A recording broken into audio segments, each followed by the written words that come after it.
विविध जिल्ह्यातल्या टॉप 9 बातम्यांचा आढावा घेऊयात।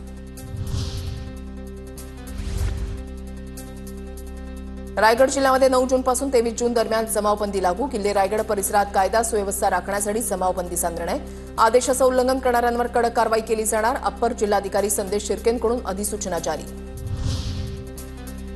गोंदिया जिल्हा मध्यवर्ती सहकारी बँक निवडणुकीच्या पार्श्वभूमीवर काँग्रेसची बैठक। जिल्ह्यातील शेतकरी माहितीला त्यांची जागा दाखवतील, नाना पटोलेंना विश्वास।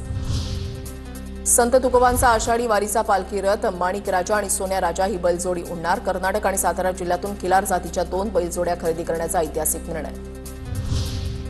धाराशिवच्या परंडा तालुक्यामधल्या कौडगावमध्ये बैलगाडा शर्यतीचं आयोजन। 130 बैलगाडा सहभागी।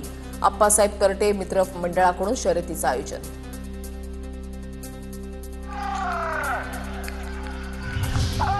जळगावच्या चोपड्यामध्ये 5 महिन्यामध्ये 1,500 नागरिकांना भटक्या कुत्र्यांचा चावा। स्थानिक प्रशासनाकडे उपाययोजना करण्याची नागरिकांची मागणी। जळगावच्या भुसावळमध्ये ड्रोन फवारणी प्रशिक्षणाचं आयोजन। प्रशिक्षणाच्या माध्यमातून शेतकऱ्यांना ड्रोन फवारणीचे प्रात्यक्षिक सादर। जळगावच्या चोपड्यामध्ये कुपोषित बालकांची तपासणी, सकस आहार आणि औषधांचं बालकांना वाटप। 84 बालक कुपोषित असल्याचं निदर्शनास आल्याची माहिती।